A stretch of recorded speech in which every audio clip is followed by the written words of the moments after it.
ইউক্রেনের প্রতিরক্ষার জন্য প্যাট্রিয়ট ক্ষেপণাস্ত্র জরুরি ট্রাম্প।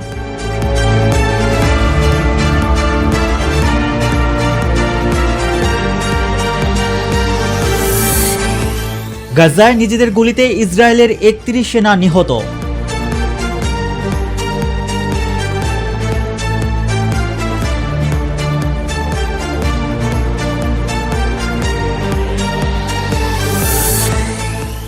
আইসিসি থেকে সুসংবাদ পেল বাংলাদেশ।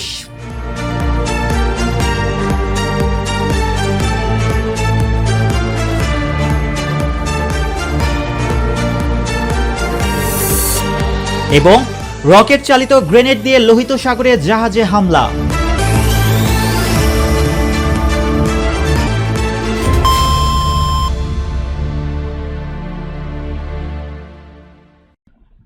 গাজায় চলমান অভিযানে নিজেদের মধ্যে ভুলবশত ছোড়া গুলিতে ইসরায়েলের অন্তত ৩১ সেনা নিহত হয়েছেন। শুক্রবার ইসরায়েলি আর্মি রেডিওর এক প্রতিবেদনে এ তথ্য জানানো হয়। বিস্তারিত দেখুন ডেস্ক রিপোর্টে। গাজায় চলমান অভিযানে নিজেদের মধ্যে ভুলবশত ছোড়া গুলিতে ইসরায়েলের অন্তত ৩১ সেনা নিহত হয়েছে। শুক্রবার ইসরায়েলি আর্মি রেডিওর এক প্রতিবেদনে এই তথ্য জানানো হয়। এছাড়া সেনাদের মধ্যে ৩১ জন নিজেদের মধ্যে ভুলবশত ছোড়া গুলিতে, ২৩ জন গোলাবারুদ সংশ্লিষ্ট দুর্ঘটনায়, ৭ জন সাজোয়া যানের চাকায় পিষ্ট হয়ে ও ৬ জন অজ্ঞাত গুলি বর্ষণের ঘটনায় নিহত হয়েছেন। ইসরায়েলের সামরিক বাহিনীর দেওয়া তথ্য অনুযায়ী ২০২৩ সালের ৭ অক্টোবর গাজা যুদ্ধ শুরু হওয়ার পর থেকে এই সংঘাতে এখন পর্যন্ত ইসরায়েলি ৮৮২ সেনা নিহত ও ৬,০৩২ জন আহত হয়েছে।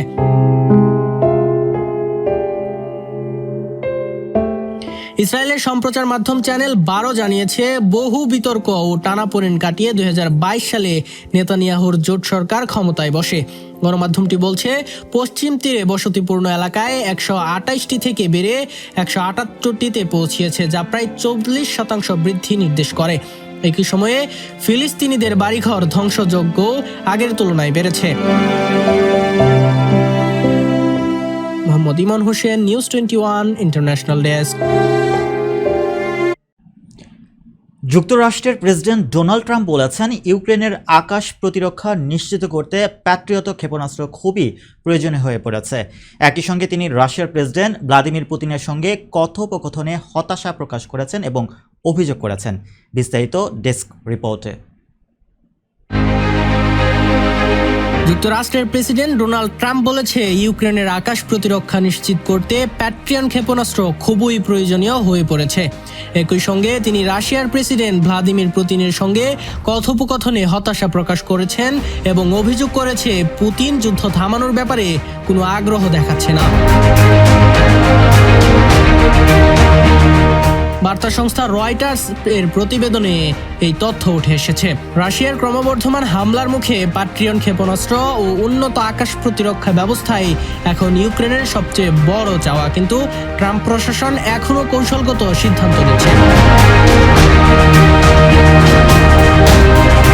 বিশ্লেষকরা বলছেন, পুতিনের সঙ্গে ট্রাম্পের উত্তপ্ত সম্পর্ক এবং ইউক্রেনের সঙ্গে নিরাপত্তা চুক্তি নিয়ে দোদুল্যমান অবস্থান আগামী সপ্তাহগুলোতে যুদ্ধের গতিপথ বদলে দিতে পারে। তবে জেলেনস্কির সঙ্গে আলোচনায় প্যাট্রিয়টের প্রসঙ্গ ঘিরে নতুন সম্ভাবনার ইঙ্গিত মিলেছে।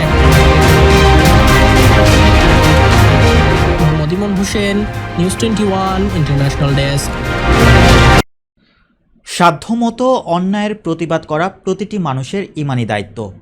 রাসূলুল্লাহ সাল্লাল্লাহু আলাইহি ওয়াসাল্লাম ইরশাদ করেন, তোমাদের মধ্যে যে কোনো অন্যায়কারীকে দমনে সে যেন হাত দিয়ে প্রতিরোধ করে, যদি তা করতে না পারে তবে সে যেন মুখ দিয়ে প্রতিহত করে।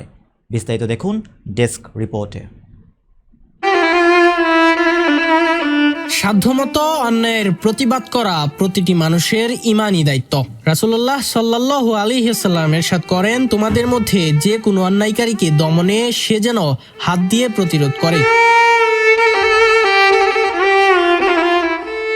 যদি তা করতে না পারে তবে সে যেন মুখ দিয়ে প্রতিহত করে, যদি সে মুখ দিয়েও না পারে তাহলে যেন অন্তর দিয়ে ঘৃণা পোষণ করে। আর এটাই দুর্বল ঈমানের পরিচয়।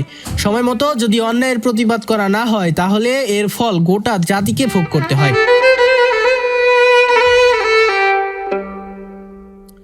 রাসূলুল্লাহ সাল্লাল্লাহু আলাইহি সাল্লাম ইরশাদ করেছেন, মানুষ যখন কোনো অত্যাচারীকে দেখেও অন্যায় থেকে তার হাতকে প্রতিরোধ করবে না, শিগগিরই আল্লাহ তাদের সবার উপর ব্যাপক আযাব নাযিল করবে। সমাজ থেকে অপরাধ নির্মূল করতে ন্যায় বিচার প্রতিষ্ঠা করার কোনো বিকল্প নেই। একটা সমাজে অপরাধ তখনই বেড়ে যায় যখন অপরাধী বারবার অপরাধ করতে পেরে যায়। তাই মহান আল্লাহ সমাজে ন্যায় বিচার প্রতিষ্ঠার প্রতি অধিক গুরুত্ব দিয়েছে। পবিত্র কুরআনে ইরশাদ হয়েছে, হে ঈমানদারগণ, ন্যায় বিচারে তোমরা অটল থাকো।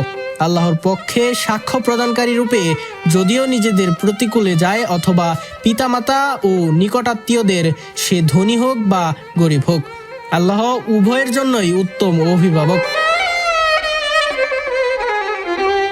মোহাম্মদ ইমন হোসেন, নিউজ 21, নিউজ ডেস্ক। শ্রীলঙ্কার বিপক্ষে ওয়ানডে সিরিজ শুরুর আগে এই সংস্করণে ৭৬ রেটিং নিয়ে ১০ নম্বরে ছিল বাংলাদেশ। প্রেমাদশায় গত রাতে মিরাজদের জয়ের পর র্যাঙ্কিং হালনাগাদ করে আন্তর্জাতিক ক্রিকেট সংস্থা আইসিসি। বিস্তারিত দেখুন ডেস্ক রিপোর্টে। শ্রীলঙ্কার বিপক্ষে ওয়ানডে সিরিজ শুরুর আগে এই সংস্করণে ৭৬ রেটিং নিয়ে ১০ নম্বরে ছিল বাংলাদেশ। প্রেমাদাসায় গত রাতে মিরাজদের জয়ের পর র্যাঙ্কিং হালনাগাদ করে আন্তর্জাতিক ক্রিকেট সংস্থা আইসিসি। তাতে এক ধাপ এগিয়ে ওয়ানডের র্যাঙ্কিংয়ে ৯ নম্বরে উঠে এসেছে টিম টাইগার। মিরাজের দলের রেটিং পয়েন্ট এখন ৭৮। এদিকে বাংলাদেশের উন্নতির দিনে অবনতি হয়েছে শ্রীলঙ্কা ও ওয়েস্ট ইন্ডিজের। এক ধাপ পিছিয়ে ১০ নম্বরে নেমে গিয়েছে উইন্ডিজ। ক্যারিবীয়দের রেটিং পয়েন্ট এখন ৭৭। ওয়েস্ট ইন্ডিজের মতো শ্রীলঙ্কাও ওয়ানডের র্যাঙ্কিংয়ে এক ধাপ পিছিয়েছে। ৪ থেকে ৫-এ নেমে যাওয়া লঙ্কানদের বর্তমান রেটিং এখন ১০২।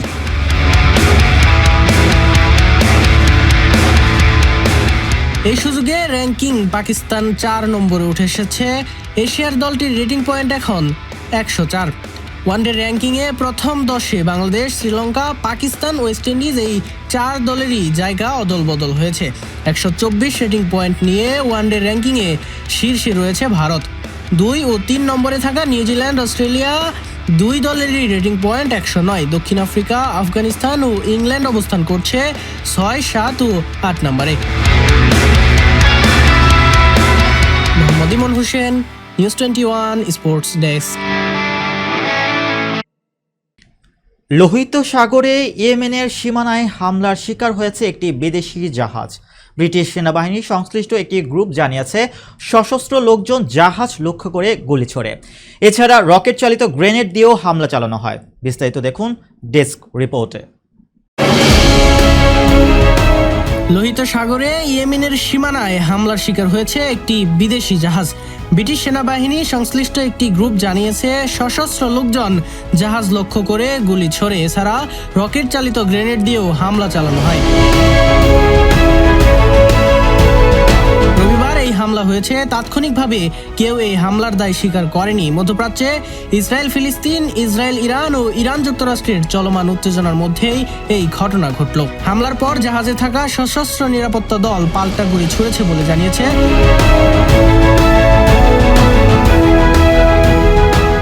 যুক্তরাজ্যের মেরিটাইম ট্রেড অপারেশনস সেন্টার। তারা বলেছে, উভয় পক্ষের মধ্যে কি ঘটেছে তা বিস্তারিত এখনো জানা যায়নি। ইয়েমেনের হুদেইদা বন্দরের প্রায় ১০০ কিলোমিটার দক্ষিণ পশ্চিমে এই হামলার ঘটনাটি ঘটেছে। মোহাম্মদ ইমন হোসেন, নিউজ 21 ইন্টারন্যাশনাল ডেস্ক। আমন্ত্রণ নিউজ 21 বাংলা টেলিভিশনের আইডেক্সে এবং সাথে রয়েছে আমি সেজুতি দাস। দেখছিলেন শিরোনাম, এবারে বিস্তারিত।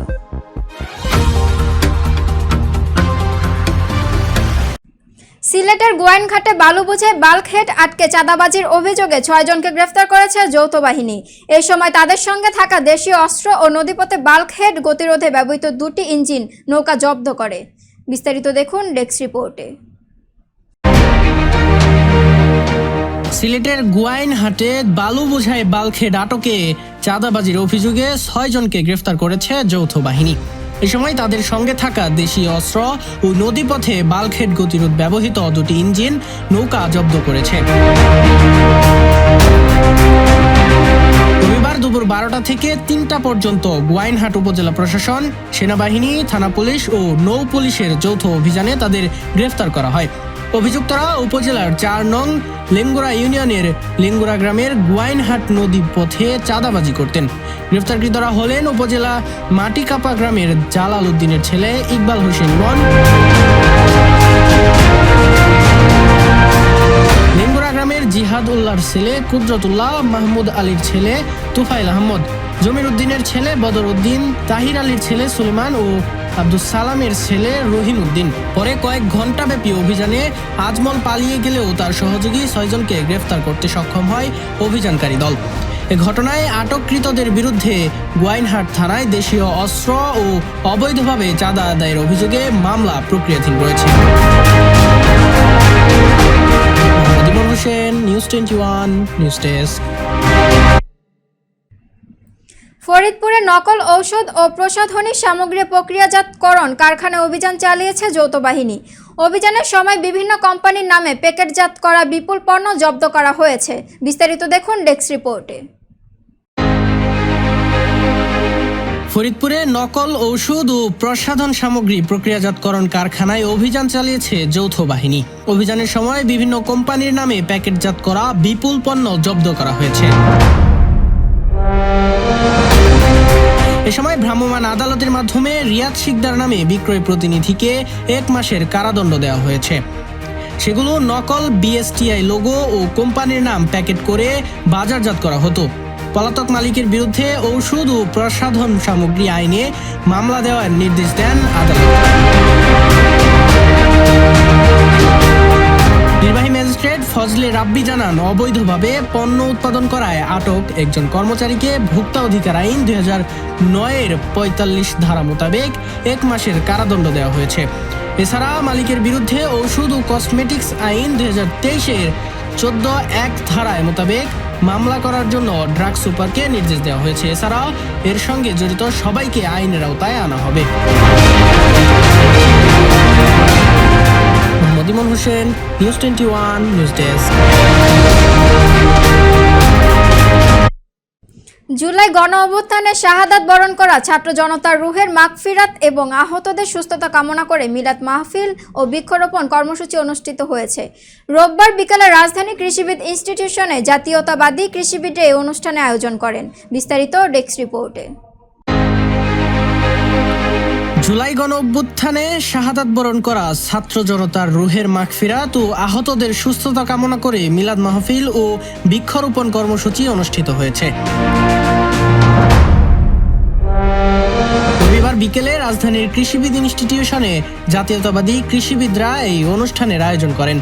এ সময় কৃষিবিদ ইনস্টিটিউশনের চত্বরে জুলাই আগস্ট অভ্যুত্থানে শহীদ আবু সাঈদ ওয়াসিম সহ অন্যান্য শহীদের স্মরণে বিভিন্ন প্রজাতির দেশি বৃক্ষের চারা রোপণ করা হয়।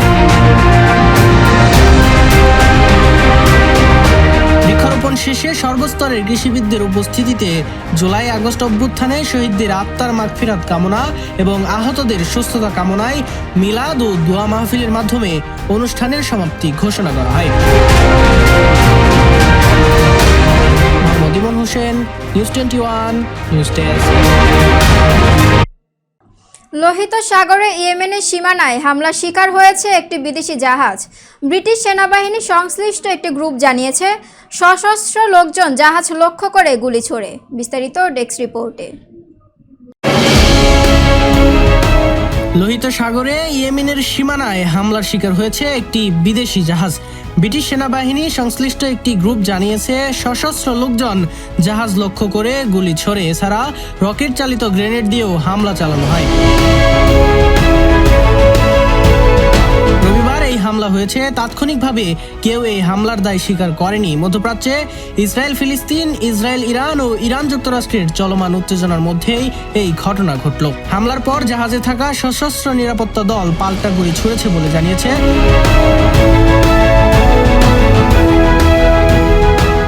যুক্তরাজ্যের মেরিটাইম ট্রেড অপারেশনস সেন্টার। তারা বলেছে, উভয় পক্ষের মধ্যে কি ঘটেছে তা বিস্তারিত এখনো জানা যায়নি। ইয়েমেনের হুদেইদা বন্দরের প্রায় 100 কিলোমিটার দক্ষিণ পশ্চিমে এই হামলার ঘটনাটি ঘটেছে। ইমন হোসেন, নিউজ 21 ইন্টারন্যাশনাল ডেস্ক। দর্শক, এই ছিল আইডেক্সের শীর্ষ সব সংবাদগুলো। পরবর্তী সংবাদ ও নিত্য নতুন সব আপডেট পেতে ফলো করুন আমাদের ফেসবুক পেজ, সাবস্ক্রাইব করুন আমাদের ইউটিউব চ্যানেল। সর্বশেষ সংবাদ পেতে ভিজিট করুন আমাদের ওয়েবসাইট www.news21bangla.tv তে। দিনের সর্বশেষ আপডেট পেতে চোখ রাখুন নিউজ 21 বাংলা টেলিভিশনের পর্দায়। এতক্ষণ আমাদের সাথে থাকার জন্য অসংখ্য ধন্যবাদ। আসসালামু আলাইকুম।